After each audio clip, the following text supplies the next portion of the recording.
Est-ce que vous vous sentez pas, menacé par, l'émergence de l'IA aujourd'hui?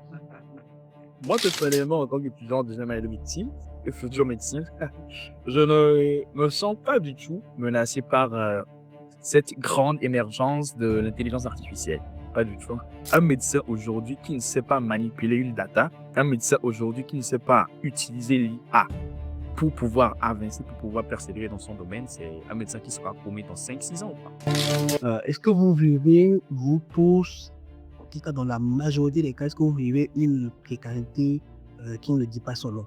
Il y a d'abord le peu qui arrive ne suffit pas. Et dans ça aussi, tu ne sais pas concrètement comment avoir une belle gestion financière. Donc, forcément, on vit dans une précarité financière. D'abord, je pense, c'est mon humble avis, qu'il est possible parfaitement d'exceller en tant qu'étudiant à l'université, d'avoir une excellente relation avec sa famille et d'entretenir une relation amoureuse. Ok. Tout n'est qu'une question de planification et de discipline.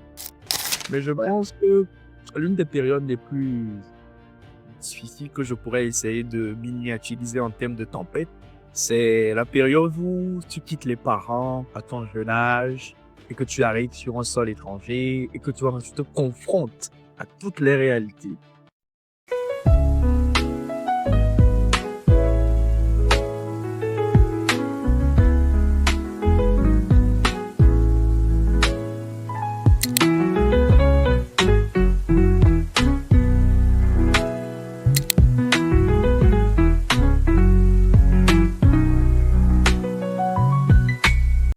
Bonjour chers amis, j'espère que vous vous portez bien. L'occasion nous est encore, donnée de pouvoir partager quelque chose d'intéressant avec vous. Peut-être que vous me découvrez, mais ce programme est vraiment un programme, qui, nous a été inspiré depuis un moment et nous croyons que par ce programme, nous allons impacter, inspirer plus d'un. Alors, l'architecte de demain est une série d'interviews qui nous permet d'aller à la rencontre de certaines personnalités à en devenir ou qui le sont déjà. Et bien évidemment, nous allons parcourir les différents profils, que ce soit des étudiants, des professionnels, des entrepreneurs, des salariés, peu importe d'où vous êtes, d'où vous venez et qui vous êtes, nous venons à votre rencontre. Donc, sans plus tarder, nous allons découvrir donc dans la première rubrique qui est dénommée les fondations, notre invité du jour.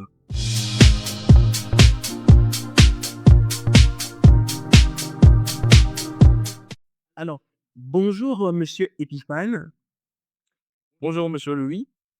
comment vas-tu? Si tu me permets de te tutoyer, bien sûr. Mais bien entendu, c'est la famille. Je vais excellemment bien, monsieur Louis, il faut savoir.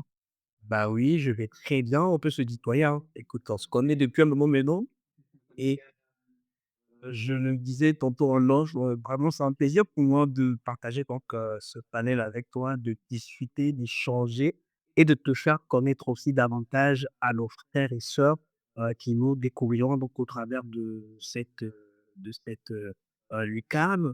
Peux-tu te présenter? Qui es-tu? D'où viens-tu? Et si on doit retenir quelque chose de toi, que serait-il? D'accord. D'abord en préambule, merci à vous, monsieur Louis. Franchement, je suis très honoré d'être aujourd'hui dans ce panel Architecte de demain. C'est un réel plaisir, un réel honneur de partager ma petite histoire avec notre communauté. Eh bien, pour ma présentation, je m'appelle Kossi Epiphane Siamilou. Je suis un étudiant en deuxième année de médecine générale à la faculté de médecine et de pharmacie de Casablanca. Lauréat d'un baccalauréat scientifique série D au complexe scolaire La Promotion à Lomé au Togo. Donc voilà un peu ce qui concerne ma présentation. Alors, c'est très intéressant. Je comprends que tu as fait un bac scientifique, c'est ça? D'accord. Et quand on dit bac scientifique, parfois, ça peut porter à confusion. Moi, j'ai fait le bac aussi, scientifique, en étant donc originaire, du Togo. Est-ce que c'est le bac D? Est-ce que c'est le bac, C? Parce que bac D, ailleurs, ça s'appelle bac S, je crois.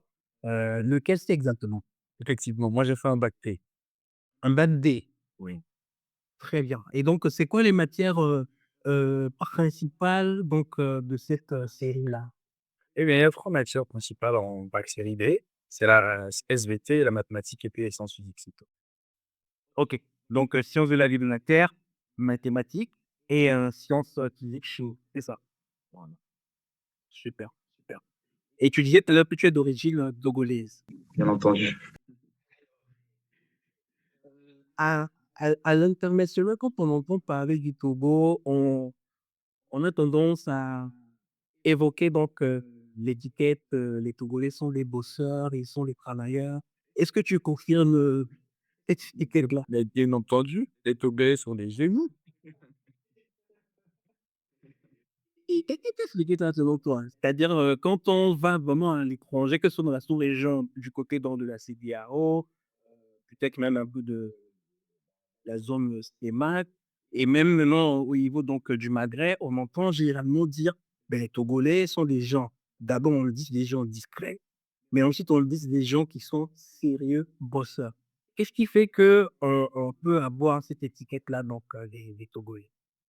Moi, je pense, c'est mon avis personnel, que c'est grâce à l'éducation scolaire qu'on nous a donnée. Vous savez, en Afrique, je pense qu'en Afrique, de l'Ouest, après le baccalauréat sénégalais, c'est le baccalauréat togolais qui est tout de suite reconnu. Nous avons eu une, éducation scolaire assez solide. On nous donne des épreuves qui sont très compliquées, qui forment notre cerveau et donc c'est ça qui nous permet aujourd'hui de nous démarquer, que ce soit au national ou bien à l'international, je pense. Maintenant si on fait le détour pour revenir effectivement sur, le choix, de ta on va dire, de ta carrière, puisque c'est une carrière en construction à devenir. Heu, Pourquoi tu as choisi la médecine? Je rappelle que tu es en deuxième année, de médecine, c'est ça? Bien entendu, je sors des années de médecine générale. Alors, Pourquoi la médecine? Tu dis? Pourquoi avoir choisi la médecine? Pourquoi? j'ai choisi la médecine pour 2 raisons. La raison principale, c'est parce que au plus profond de moi, je ressens l'envie quotidienne d'aider les gens et je pense que le métier qui traduit le mieux cette sensation, c'est la médecine. Et en secondo, ce n'est pas une raison assez valable ni très perspicace, mais je l'aime bien donner comme raison, c'est parce que je déteste tomber malade. C'est être médecin ne veut pas forcément dire que tu deviens invulnérable, que tu ne vas plus jamais tomber malade, mais je pense que être médecin te procure des compétences qui peuvent t'aider à éviter un certain nombre de maladies. Donc voilà un peu la raison pour laquelle, les raisons pour lesquelles je veux devenir médecin et surtout sans oublier le côté prestige du truc. Quand dans la famille, on dit que oui, mon fils est médecin, ça pèse un peu, quoi. Et justement par rapport à ce choix, heu, est-ce qu'il y a aussi des raisons peut-être du côté de la famille qui peuvent expliquer? Qu'est-ce que j'entends par là? Parfois, c'est des parents qui, nous suggèrent ce qu'on doit faire parce qu'eux, ils ont peut-être voulu le faire, ils n'ont pas pu le faire ou bien parce que dans la famille, on a toujours l'habitude d'orienter effectivement, nos bien-aimés vers, ces genres de filières, et tout. Est-ce que c'est quelque chose comme ça qui aussi, peut interférer avec ton choix ou bien tu as vraiment été grindé par ta passion, personnelle à la chose? Qu'est-ce qui peut réellement aussi, influencer ce choix-là de ton côté, familial?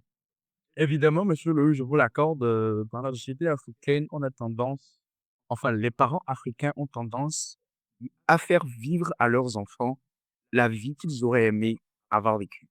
Ouais, justement, ouais. Chose bizarre, chose, très paradoxale. Mais je vous rassure, moi, de mon côté, c'était pas comme ça. J'ai choisi la médecine parce que je voulais faire la médecine moi-même et mes parents m'ont toujours soutenu sur, le n'importe lequel de mes choix. Donc, je fais la médecine par passion. C'est uniquement ma seule et unique décision. OK, OK, c'est ça intéressant, c'est intéressant.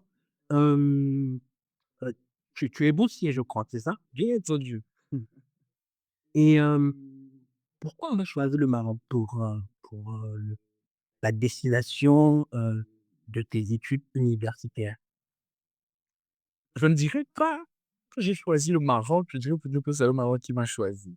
Parce que jusqu'en classe de terminale, j'ignorais totalement qu'il existait une bourse, à laquelle il fallait postuler et que la bourse était octroyée par, l'État marocain et tout ce qui va avec. C'est un ami que j'ai un excellent ami, on a fait le même lycée, il nous devançait juste d'une classe, j'étais en classe de 1er, il était en terminale Et donc, c'était lui qui avait décroché la bourse. Il était parti au Maroc. Moi, je ne savais même pas. J'ai étudié jusqu'en classe de terminale. Je pense que c'était le deuxième trimestre de terminale où il est rentré en contact avec moi. Il m'a dit, bon, c'était comme ça. Il était parti au Maroc et tout ce qui va avec. Il a postulé à une bourse. Enfin, il y a une certaine complicité entre nous parce que dans sa génération, dans sa promotion, je vais dire que c'était un peu le boss. C'était le premier. Et dans la mienne, je représentais également la même chose. Donc, il a voulu un peu que je marche, sur ses pas. Donc il est la même bourse que lui et tout ce qui va avec. Donc c'est grâce à lui, j'ai appris qu'il existait une bourse qui était octroyée par l'Agence marocaine de coopération internationale. Et donc voilà, j'ai postulé, j'ai bien travaillé en classe terminale, j'ai excellemment travaillé au baccalauréat et ben voilà. Nous voilà aujourd'hui à Casablanca au Maroc. Waouh! Heu, Encore félicitations parce que je sais très bien que généralement, c'est des bourses d'excellence, c'est des bourses qui sont, distribuées, par les méritocraties. Donc forcément, tu es un des cerveaux, brillants du pays. Donc encore une fois, félicitations. Je m'en vais pas, te demander, quels sont les avantages que tu, as pu percevoir, dans, l'écosystème universitaire au Maroc? Premier avantage, vous étudiez enfin, je vais parler des avantages dans le domaine médical parce que c'est le domaine que je touche le plus souvent. Ouais. Je pense qu'au Maroc, on étudie la médecine de manière pratique. Déjà, il y a certains cours, qui sont directement liés à la médecine qu'on étudie en première année, qui ne sont pas forcément les mêmes choses ailleurs. Par exemple, au Togo, nous avons la première année, moi, je la considère souvent comme une année de prépa. C'est un peu comme une classe prépa. Vous étudiez encore les mathématiques, les trucs qui ne vont pas forcément vous servir dans votre carrière médicale. Mais au Maroc, ce n'est pas directement la même chose. Quand tu rentres, une fois que tu mets pied à la faculté de médecine, ils veulent former un médecin. Et non, ils ne veulent pas trier la crème de la crème, mais ils veulent faire de toi le meilleur médecin que possible. Donc, ils te donnent tout ce dont tu as besoin pour pouvoir faire tout ton parcours. Et aussi, je vais parler des travaux pratiques qu'on réalise bien sûr avec des matériels de qualité extraordinaire. Donc, voilà un peu. Voilà. Donc il y a un côté très pratique, très pragmatique, et avec proximité du terrain, que tu trouves assez intéressant, c'est ça? Oui. Et surtout en première année de médecine, on a directement effectué des stages d'immersion à l'hôpital pour voir un peu comment ça se passe, comment établir la relation médecin-patient, comment ça se fait les premières sutures, comment ça se fait les injections intraveineuses. C'est vraiment extraordinaire.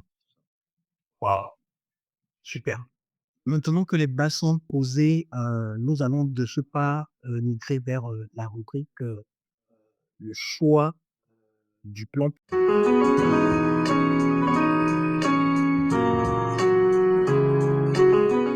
Ici, l'objectif est donc, de comprendre tes motivations, profondes, puisque dans la première partie, on essayait de te connaître un petit peu. Dans cette rubrique, puisqu'on parle justement de la médecine, heu, moi, j'ai envie de comprendre, que tu me dises réellement.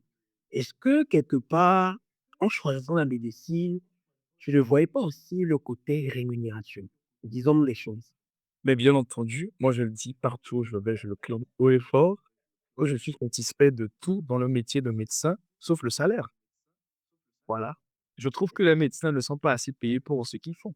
Parce que si cela reviendrait à évaluer clairement ce que fait le médecin dispose entre sa vie, la vie humaine, entre ses mains, pardon, la vie humaine. Mais jusqu'à preuve du contraire, la vie humaine n'a pas de prix. Alors, normalement, un médecin devait être multimilliardaire. Attention, c'est pas ce que je demande. C'est juste une manière de parler.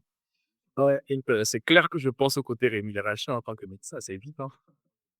Et par ton continent africain, est-ce que si on devait faire un top, un classement on va dire de meilleure rémunération, heu, est-ce que tu penses que le continent africain, occuperait donc, la 5e place? Parce Mais qu'il bien en entendu, 3e, si on est optimiste.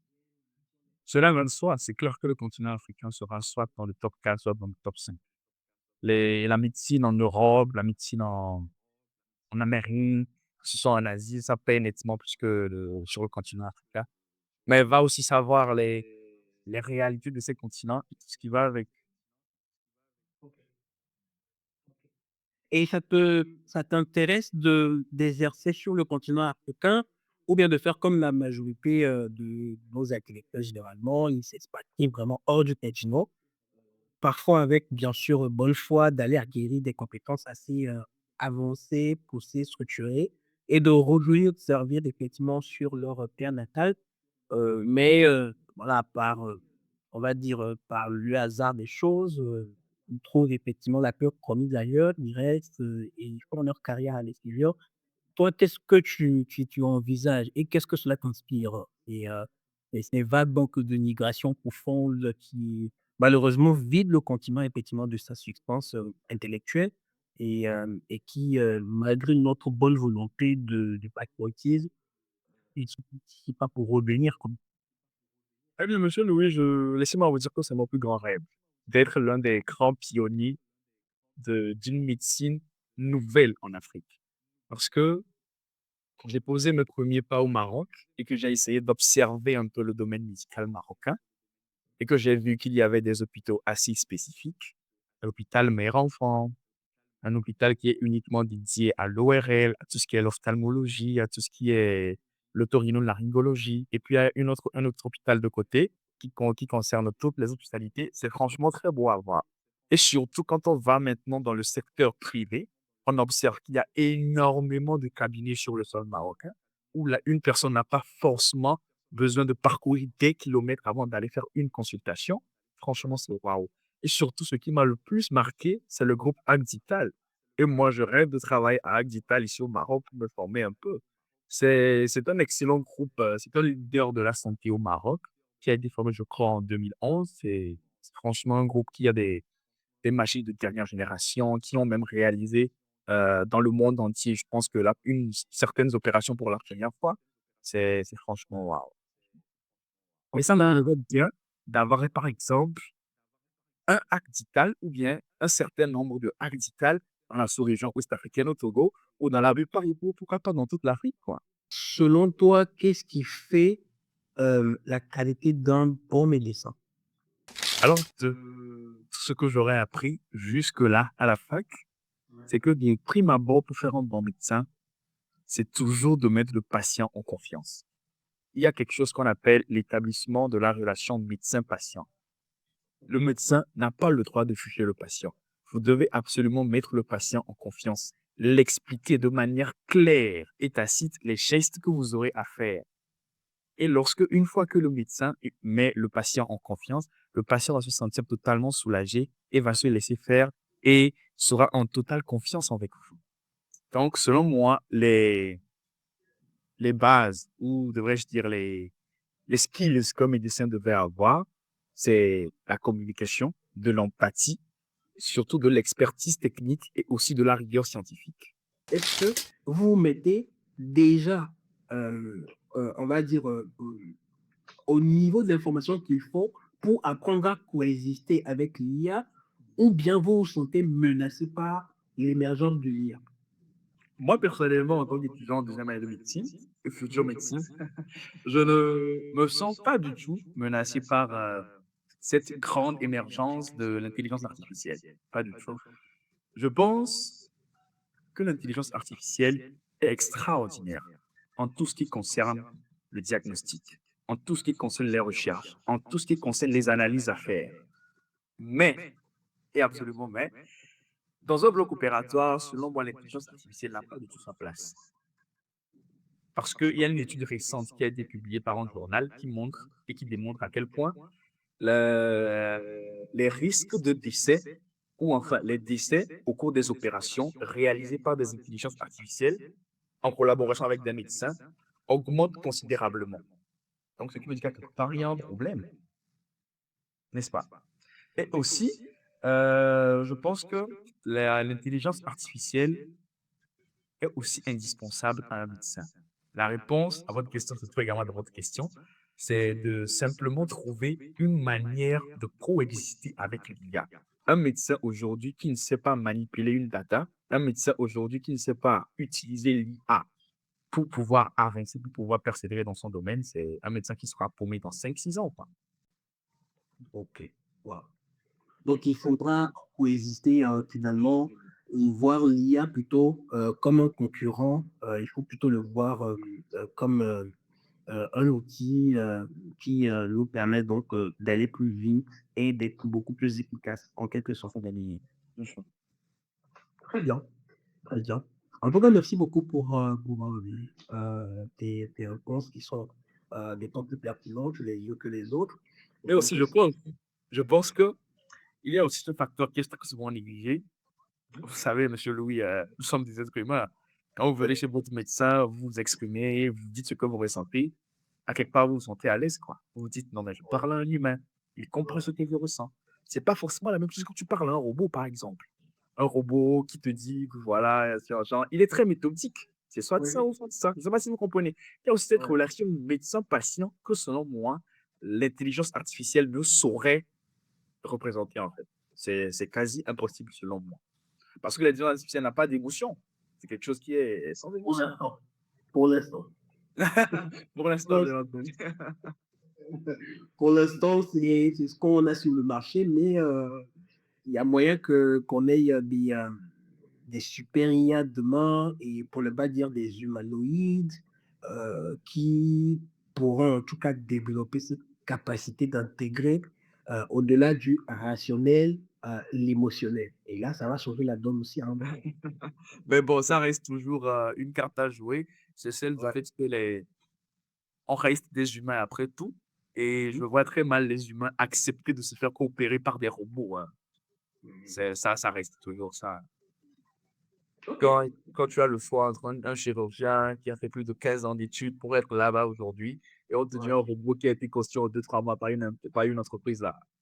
Le choix est vite fait selon moi, hein. Peu importe comment on tournera la question, le challenge est toujours de mettre l'humain vraiment au cœur de l'équation, comment Surtout. au service de notre humanité et embellir notre humanité le plus grandement possible. Et on espère, parce que pour l'instant, on n'arrive pas à entrevoir le monde dans lequel on sera d'ici 5 ans ou 10 ans avec tout ce qui se passe. Donc, on espère que voilà, la trajectoire sera de plus en plus optimiste. Et beaucoup de courage, nos futurs médecins. Donc, sans plus tarder, nous allons donc basculer dans la rubrique comme de la stratégie. C'est-à-dire que en tant que bâtisseur, on parlera maintenant de stratégie pour le futur. Donc, rubrique.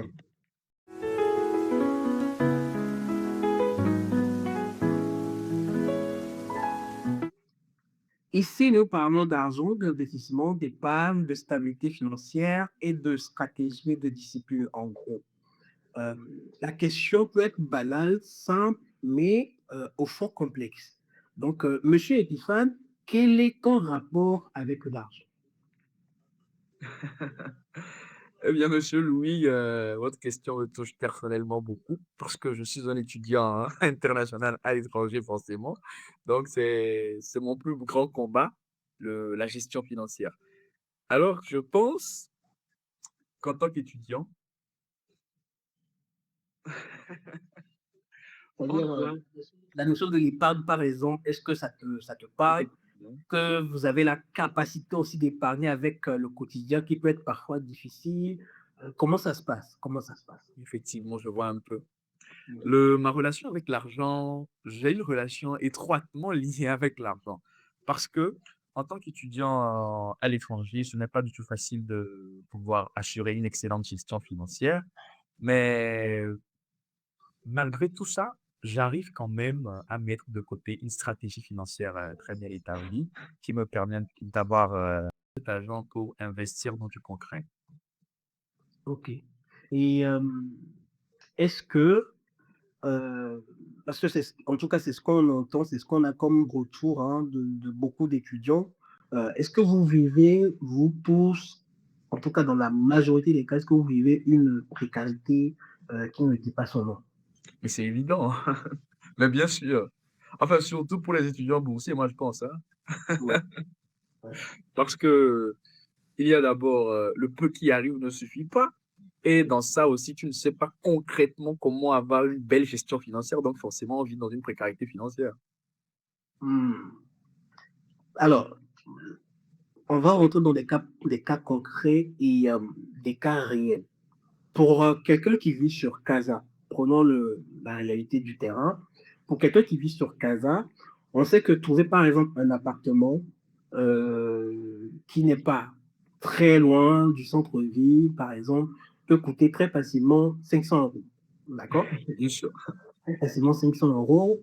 Même si vous partagez l'appartement à 3, à 4, même disons à 5, ça revient quand même cher par tête de cohabitant. Donc 500 euros l'habitation, divisé par 5 personnes, ça revient à 100 euros par exemple.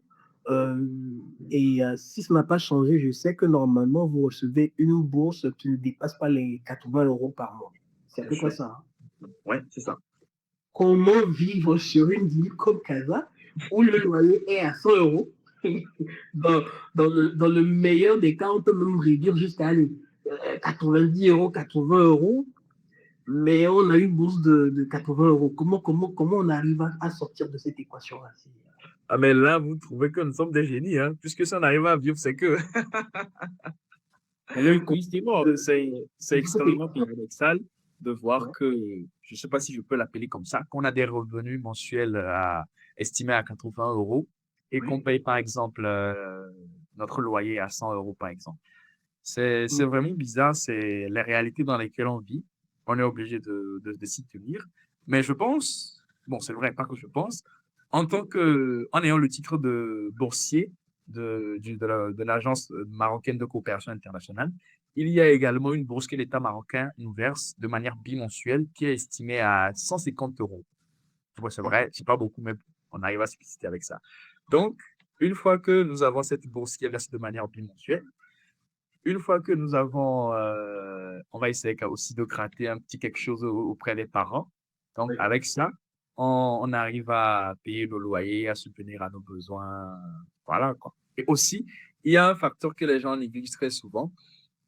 En périphérie de ville, il y a aussi des appartements qui coûtent moins cher et tout coûte moins cher en périphérie de la ville, en fait.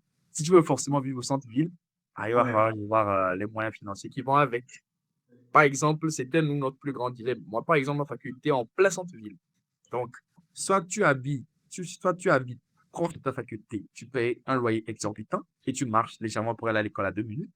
Soit tu Ouais. habites en périphérie et tu payes un loyer beaucoup, beaucoup moins cher et tu prends le transport pour te rendre à l'école. Et c'est obligatoirement la deuxième option qu'on a choisie, vu qu'on était juste des étudiants. Donc, on a Ok. choisi la deuxième option. Il y a un questionnaire que je t'ai partagé et dans le questionnaire, tu me disais que ton livre préféré, c'est Les 48 lois du pouvoir, n'est-ce pas? Alors, ce livre-là,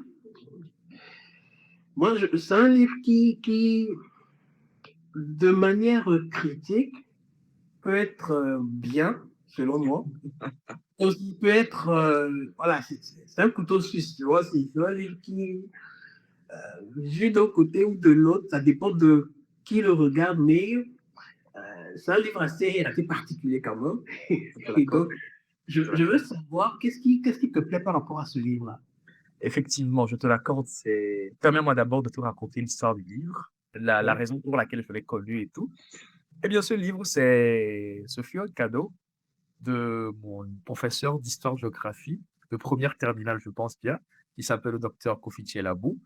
Il m'a offert ce livre en honneur de mon excellent travail au premier trimestre, je pense de la classe de première D. J'avais une moyenne de 18,05, si je me rappelle bien, en classe de première. Il était totalement ébahi pour me féliciter et m'a offert ce livre. Et la raison pour laquelle j'adore ce livre, c'est parce que c'est mon premier véritable livre que j'ai lu en entier. Malgré que c'est très volumineux. Ouais. Et quand j'ai essayé de parcourir les pages, quand j'ai essayé de lire les lois une par une, mais j'ai tout de suite été sublimé, d'abord par la beauté des mots et ensuite par les conseils précieux que Robert Greene donne dans ce livre pour pouvoir conserver son pouvoir. Et donc, il y a toujours, je suis sûr que tu vas me poser la question, c'est quelle est ma loi préférée dedans? C'est Oui, la toute oui. première loi. Ne Ok. jamais surpasser le maître. Parce que c'est une notion que la jeunesse d'aujourd'hui néglige très souvent. Mhm. Lorsque tu côtoies quelqu'un et lorsque tu apprends de quelqu'un, il faut toujours rester dans l'ombre de cette personne jusqu'à ce que la personne elle-même ne s'éclipse. Parce Mhm. qu'il y a souvent cette citation qui revient, l'élève a dépassé le maître. Mais Oui. quelquefois, quand tu fais de l'ombre à ton maître, mais ça porte souvent très malheur. Hein. Ça porte trop, trop, trop de malheur. Donc, c'est la raison pour laquelle j'adore vraiment ce livre. Voilà. Au-delà donc de ce livre-là, est-ce que tu penses que la lecture aussi joue un rôle intéressant dans la construction, effectivement, d'une carrière, que ce soit universitaire, mais plus tard professionnelle, brillante? Est-ce que tu penses que la lecture peut être aussi un socle intéressant? Mais totalement, totalement. Il faut lire, il faut lire. La lecture est devenue impérative de nos jours. Il faut lire. Il faut toujours aller à la quête de la découverte de... Qu'est-ce que je raconte? Il faut toujours aller à la quête de nouveaux mots, s'informer un peu de ce que les autres pensent. Voilà.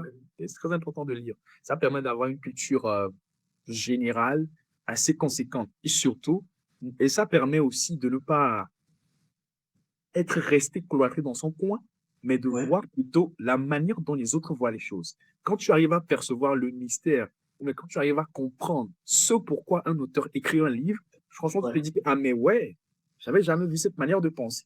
Mais lui ouais. aussi, il a raison en fait de penser comme ça. Ouais. Donc, Et pour finir, donc, notre petite rubrique de la stratégie, est-ce que tu serais d'accord avec cette pensée commune selon laquelle lorsqu'on veut cacher quelque chose en africain, il faudrait le cacher dans le livre, dans un ouais, livre. bien sûr, les Africains n'aiment pas lire. Tu le crois aussi? À ce point. Bien sûr, les Africains n'aiment pas lire. Franchement, Mais pourquoi, je pourquoi, l'accorde pourquoi, totalement. pourquoi on a cette, pourquoi, en tout cas, je ne sais pas si c'est vrai, je ne peux pas le vérifier. Bon, après, je peux constater dans mon environnement que cette citation ou cette pensée commune est peut-être réelle ou factuellement prouvée dans mon environnement direct. Mais pourquoi on a cette difficulté avec la lecture? Pourquoi on n'aime pas lire? Ou sinon, si on lit pas les bonnes choses. Je ne sais pas pourtant l'époque, mais la jeunesse dans laquelle moi je vis, je pense que c'est surtout avec la venue de tout ce qui est téléphone, ordinateur, outils informatiques, voilà. C'est ça qui a fait perdre la notion de lecture à cette jeunesse. Parce qu'on préfère toujours rester scroller sur TikTok ou sur Instagram plutôt que de lire un livre, découvrir de nouveaux mots. Donc, je pense, à mon humble avis, je pense que c'est ça. Ou du moins, c'est pour ma génération. Je ne sais pas pour la tienne. Hein. Non, je comprends. Je comprends. Mais non, est-ce que tu ne trouves pas que c'est une excuse facile parce que, toujours avec votre même génération, si on te faisait naître, par exemple, euh, à Beijing, en Chine, tu ferais partie des enfants aujourd'hui qui ont l'iPad, mais pour lire, tu vois, qui sont sur Kindle, qui apprennent. Moi, j'aime bien l'écosystème chinois parce que on peut tout dire du numérique. Ils ont le numérique en France d'ailleurs, même plus que l'Afrique, mais c'est pas pour autant que ça, on va dire, ça détériore leur culture pour la lecture, pour la connaissance, pour tout ce qui est scientifique, littéraire et donc pour l'intellect. Tu vois ce que je veux dire? Donc je me pose des questions. Est-ce que réellement ce n'est pas une question sociologique? Est-ce que c'est pas quelque chose qui est lié intrinsèquement à nous-mêmes en quelque sorte? Je pense que c'est beaucoup plus lié au volet éducatif. Je pense que, comme tu l'as dit, ces enfants chinois qui utilisent leur iPad pour lire et tout, ce n'est que le résultat d'une éducation parfaite qu'ils ont reçue. Ils savent que, j'ai tel nombre d'heures à faire sur TikTok par jour. Je n'ai que 30 minutes pour scroller. Mais après, j'ai le devoir, j'ai l'obligation d'aller lire un livre, je sais pas, sur un site comme ça avant de dormir et tout ce qui va avec. C'est cette Ouais. éducation-là qui nous manque en Afrique. En Afrique, on nous dit que le téléphone est un moyen de distraction, il faut chatter sur WhatsApp, Instagram, faire de nouvelles rencontres. Mais non, ce n'est pas la seule utilité du téléphone. Je pense que le volet éducatif n'est pas aussi à négliger sur ce point. Très bien, très bien. Merci beaucoup en tout cas pour la qualité de tes réponses. On va passer maintenant à la rubrique l'équilibre des piliers.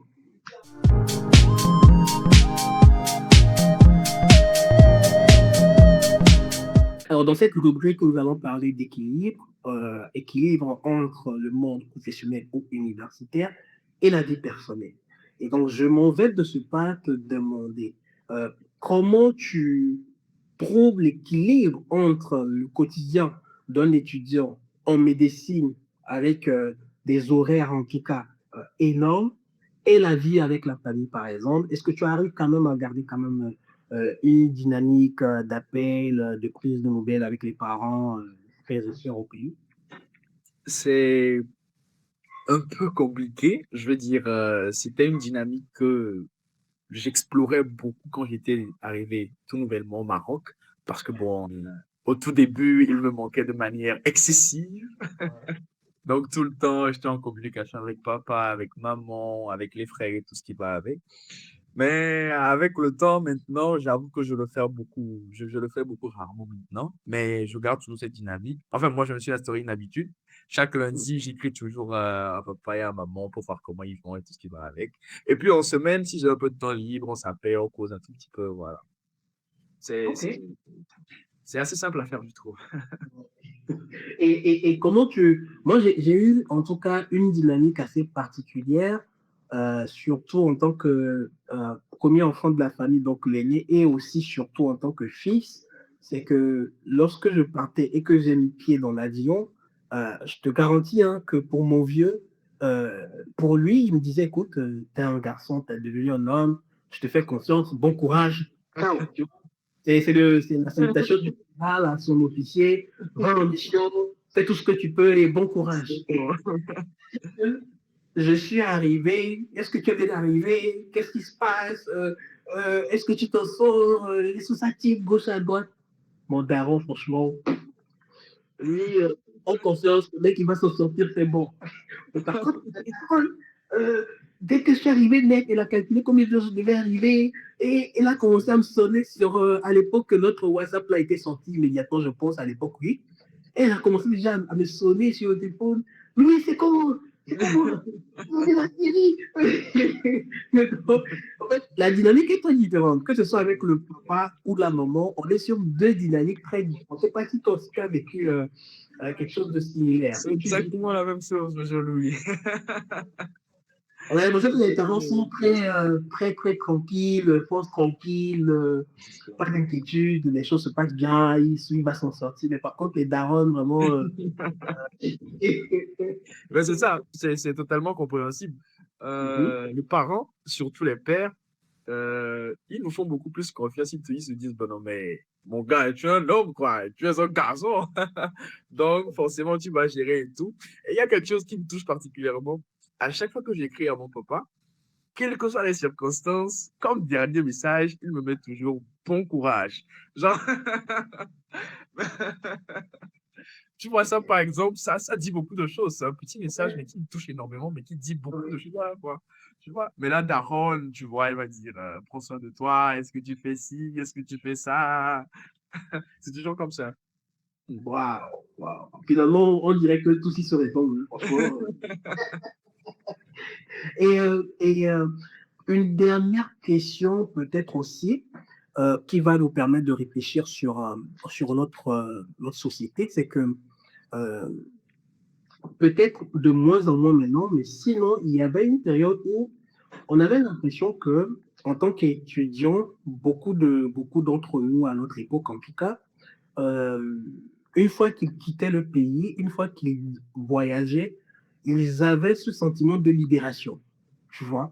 C'est-à-dire, j'étais avec les parents, c'est comme si c'était limite une prison, on avait des interdictions, tu ne peux pas faire si, tu dois être à la maison avant 17 heures. Et donc, une fois qu'ils arrivent à l'étranger ou à l'extérieur du pays, ils se découvrent maintenant une nouvelle passion, un Z qui ne dit pas son nom avec le Justement. divertissement. Et je ne sais pas si, par exemple, ce sentiment que nous, on avait votre époque, est-ce que ce sentiment-là persiste toujours avec vous, maintenant, vos promotions beaucoup plus jeunes, plus récentes? Est-ce que vous avez l'impression d'avoir ce ressenti avec d'autres camarades à vous autour de vous? Mais totalement, monsieur Louis, totalement. C'est quelque chose qui ne peut jamais disparaître. Enfin, en Afrique, moi, je pense, hein. Parce que lorsqu'on vit avec nos parents, on vit, je vais dire, sous condition. chaque sortie doit être justifiée. Mais quand, par exemple, tout jeune, à 17 ans, avec toute cette fougue de la jeunesse que tu as en toi, tu débarques dans la rue de Casablanca, tu dis que oui, je suis moi-même dans mon appartement, je sors à 22 heures, je sors à 1 heure du matin. Genre, personne ne le saura, en fait. Je prends le train pour Marrakech, je vais faire la fête. Non, mais personne ne le saura. Mais c'est quelque chose qu'on ressent tout à fait. C'est parfaitement normal.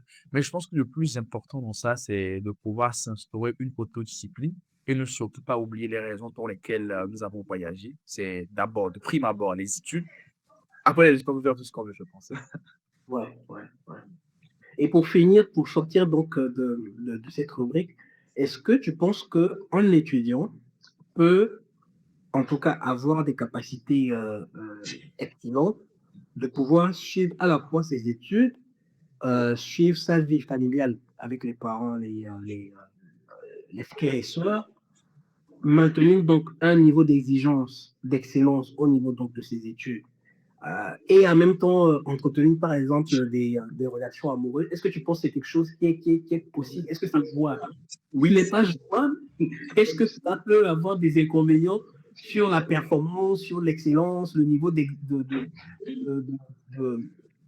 comment on va dire, le niveau de qualité qui est demandé pour pouvoir performer dans ces études? Est-ce que tu penses que c'est quelque chose qui est jouable ou pas? d'abord, je pense, c'est mon humble avis, qu'il Ouais. est possible parfaitement d'exceller en tant qu'étudiant à l'université, d'avoir une excellente relation avec sa famille et d'entretenir une relation amoureuse. Ok. Tout n'est qu'une question de planification et de discipline. Ok. Je sais que je suis étudiant en médecine. Je sais que à une certaine heure, je dois être en train de bosser. Je sais que je dois finir ce module avant la fin de la semaine. Une Ouais. fois que je n'ai pas fait ça, je ne peux pas aller, par exemple, appeler ma petite amie ou faire quelque chose comme ça, ou c'est pas aller me donner un certain nombre de dérives. Non. Une Ouais. fois que tu arrives à t'instaurer cette autodiscipline, savoir que non, de telle heure à telle heure, je dois faire ci, de telle heure à telle heure, je dois faire ci, je pense que tu peux maintenir ton excellence à l'école. Je pense que tu peux maintenir une excellente relation avec tes parents et aussi, pourquoi pas avoir une petite amie, avoir une petite amie sur le côté. Mais est-ce qu'elle va comprendre cela? Est-ce que, euh, parce que moi je me dis aussi que quand on s'engage par exemple dans une relation amoureuse qui se dit être sérieuse quelque part, ça demande aussi un engagement, ça demande aussi de la consécration du temps, de l'attention, de l'organisation d'activités et autres pour pouvoir aussi marquer effectivement l'intérêt qu'on a pour l'autre. Est-ce que quelque part, le partenaire ou la partenaire comprend facilement cela? Moi, c'est beaucoup plus de ce côté-là, surtout du genre féminin. Est-ce que tu penses que quand tu vas dire à ta copine, je dois bosser aujourd'hui, et puis demain aussi, tu lui dis, je dois bosser, et après demain, je dois encore bosser, est-ce que tu penses que c'est gérable? Justement, Ouais. justement, je pense que ta question permet de rejoindre le point focal, ou selon moi, le point le plus culminant d'un couple, c'est la communication et le fait d'avoir la même vision des choses. Par Ok. exemple, je dis de n'importe quoi, je dis pas que c'est le cas. Si Ouais. moi, je suis étudiant en médecine et ma copine est également étudiante en médecine, je Mhm. pense que forcément, elle va comprendre que j'ai des cours à bosser, des cours énormes à bosser, des cours qui demandent une extrême concentration. Ouais. Donc, je pense que ça va très vite passer. Mais si par exemple, on n'a pas la chance d'avoir les mêmes études, peut-être en économie ou en fac de droit, quelque chose comme ça, et qu'elle est beaucoup plus libre que moi, mais c'est d'abord une stratégie de communication qu'on doit établir pour qu'elle puisse comprendre que, ah mais non, madame, j'ai Ouais. quand même des priorités dans ma vie. Bien sûr que dans une certaine mesure, tu peux être une de mes priorités, mais quand même, là où je suis actuellement, il faut que je bosse, il faut que j'étudie. Et Ouais. si, et seulement si ta copine n'arrive pas à comprendre ça, mais je suis désolé, mais je pense pas que ce soit la bonne pour toi. Franchement.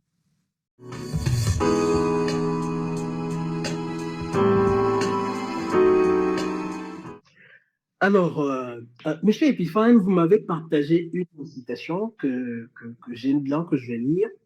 L'échoppe balance mes yeux à ses actes quand survient la tempête. Et j'aimerais savoir, est-ce que ces citations te parlent parce que tu as pris la décision de te construire euh, des épaules solides par rapport à ta vision que tu as, ce que tu as envie de devenir? Et si oui, est-ce que tu penses que cette construction-là doit forcément passer par des moments douloureux, des moments difficiles?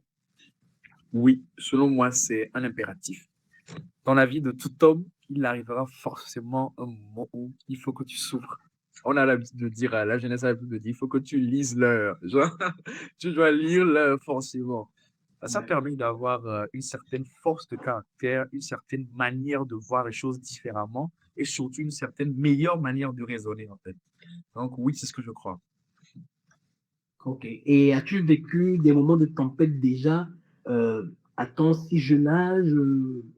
Oui ou non? Tempête, ça serait un peu fort. Je Ok. dirais que ça serait un peu fort pour le terme.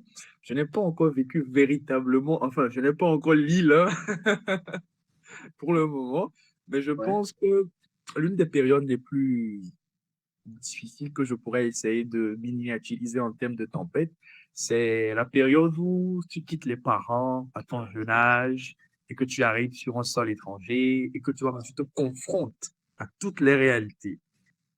Avant, tu vivais sous le toit de papa et maman. Tu n'as jamais Ouais. payé de facture. Tu n'as jamais payé de loyer. Tu n'as jamais payé même de pâte dentifrice. Et quand tu te confrontes à tout ça, et que de surcroît, tu es seul avec, sans aucun membre de ta famille, franchement, ça change le mental, hein. Ça change totalement la manière de penser. Ça forge, ça permet d'avoir un meilleur caractère, surtout une belle vision des choses. Hmm. Et quel genre d'impact aimerais-tu laisser euh, sur cette terre quand tu vois d'abord l'inspiration et le modèle qu'ont pu être tes parents, ensuite le peu que tu fais déjà à ta petite échelle et ce que tu as envie de devenir, quel est le genre d'impact que tu as envie de laisser derrière toi sur cette terre? Moi, j'aimerais bien que lorsque le moment viendra où on parlera de moi l'imparfait, qu'on se souvienne de moi comme étant un grand médecin de renommée internationale qui a sauvé énormément de vies et qui a aidé les populations les plus défavorisées à avoir accès aux meilleurs soins possibles. Vous voyez, aujourd'hui, quand on parle de, il n'est pas encore mort, hein, le docteur Denis Mukwege, je ne sais pas si vous le Ouais. connaissez, Congolais? Ouais. c'est le prix Nobel de la paix 2018. Vous voyez à quel Exactement. point cet homme a une renommée internationale. Vous voyez à quel point il a inspiré de nombreuses générations à travers ce qu'il a fait en tant que médecin, gynécologue, obstétricien. C'est franchement très beau à voir et c'est l'un des modèles que j'aimerais bien incarner. Et ça demande beaucoup de sacrifices, hein? Énormément de sacrifices. Et tu penses que euh, tu pourras faire cohabiter ce désir-là d'être vraiment au service des autres euh, avec les écrits de la réussite, parce que réussir aussi, c'est être populaire, c'est parfois aussi avoir de la richesse. Est-ce que tu penses que les deux ne sont pas antinomiques? C'est-à-dire que beaucoup disent, oui, si j'ai l'argent, je vais acheter une maison à maman, je vais acheter une voiture à papa, je vais construire des écoles dans des zones reculées. Et soudainement, dès qu'ils commencent à gagner leur premier million, c'est pas assez. Tu vois ce que je veux dire? Je veux encore plus. Ouais, Ouais, ouais. c'est pas assez, je veux encore plus. Et là, je vais pouvoir faire. Et quand ils gagnent leur deuxième million, là, tu vois, c'est comme quelqu'un qui prie, il dit, Seigneur, si tu me donnes mon premier million, je viens te donner la dîme. Dieu lui donne le premier million, il regarde, il dit, la dîme, quand même, c'est tant mieux. Hein. Oh, non, c'est beaucoup. Tu vois ce que je veux dire? Est-ce que tu penses qu'on peut faire coexister ces deux aspirations et les conséquences d'une réussite personnelle? Totalement possible, totalement possible. La raison pour laquelle je dis que c'est possible, il y a plusieurs personnes qui l'ont fait. En fait, moi, j'ai une philosophie de vie, hein. Donc, quand quelqu'un Ouais. l'a fait, ce qui c'est possible pour moi, que je le fasse également. Il y a énormément de personnes qui l'ont fait. Et j'aimerais passer par cette même occasion pour rendre un brillant hommage à mes parents, Ouais. notamment Monsieur Comlan Isidore Siabenou, qui est mon papa, et Madame Adjoa Tigoni, Marie, Reine, Maglo qui est ma maman. Ce sont des gens qui m'ont le plus inspiré dans ma vie. Ce sont les meilleurs parents du monde. Et bien sûr, si je gagne mon premier million, bien sûr, ils seront les premiers bénéficiaires, hein. Ok. Bah, franchement, on te le souhaite. Et on va sortir par là, on va sortir de cette interview avec cette dernière question. Si tu devrais donner un conseil à un jeune qui a envie ou qui est déjà sur tes pas sans le savoir, qui a envie de faire de la médecine, devenir un grand médecin, et pour l'instant ne sait pas comment s'y prendre, quel serait ce conseil-là? J'aurais tellement aimé que tu me poses la question une fois que je serai médecin, Oui. mais c'est pas grave, je vais y répondre en étant étudiant en deuxième année de médecine. Alors, je dirais à cette personne-là qui souhaite devenir un grand médecin d'avoir uniquement deux choses. Toujours avoir confiance en lui et s'autodiscipliner. Parce que pour pouvoir arriver à ce stade, ce n'est pas une course de vitesse, mais plutôt une course de résistance. Il faut Mhm. savoir être résistant dans le temps. Donc, tout serait mes maîtres mots que j'aurais à lui dire. Ok, ok. Bah, merci beaucoup, Monsieur Tiffan. Nous sommes arrivés à la fin de notre interview et je crois qu'on réalisera plein d'autres interviews avec toi parce qu'il y a matière à creuser, hein, il y a matière à creuser. Je te remercie pour la confiance surtout et je te laisse un dernier mot de la fin pour susciter encore de l'espoir pour l'humanité nous partager effectivement un message profond que tu souhaiterais vraiment laisser à ceux qui nous suivent de par ce canal-là. À vous la parole. Bien entendu. D'abord, je tiens à exprimer ma profonde gratitude à toi, Monsieur Lily, pour avoir eu confiance en moi et m'inviter sur l'architecte de demain. C'est un réel honneur, un très grand plaisir pour moi. Et pour les personnes qui nous suivent, j'aimerais vous inciter à toujours avoir confiance en vous et à faire ce que vous aimez parce que on ne le dira jamais assez, mais vous n'aurez jamais 15 ans, vous n'aurez jamais 20 ans deux fois, quoi. Donc, faites toujours ce qui vous plaît dans la mesure du raisonnable quand même. Voilà. Et surtout, portez-vous bien. Merci beaucoup, merci beaucoup. C'est sur cette belle expression que nous avons donc mis un point d'honneur à cette interview. Nous remercions ceux qui nous ont suivis jusqu'à présent. Et l'architecte de demain, c'est celui qui prend des décisions maintenant pour pouvoir donc tracer un chemin vers son avenir. Et donc sur ce, nous vous disons à très très très bientôt. Bye bye. À bientôt. Au revoir.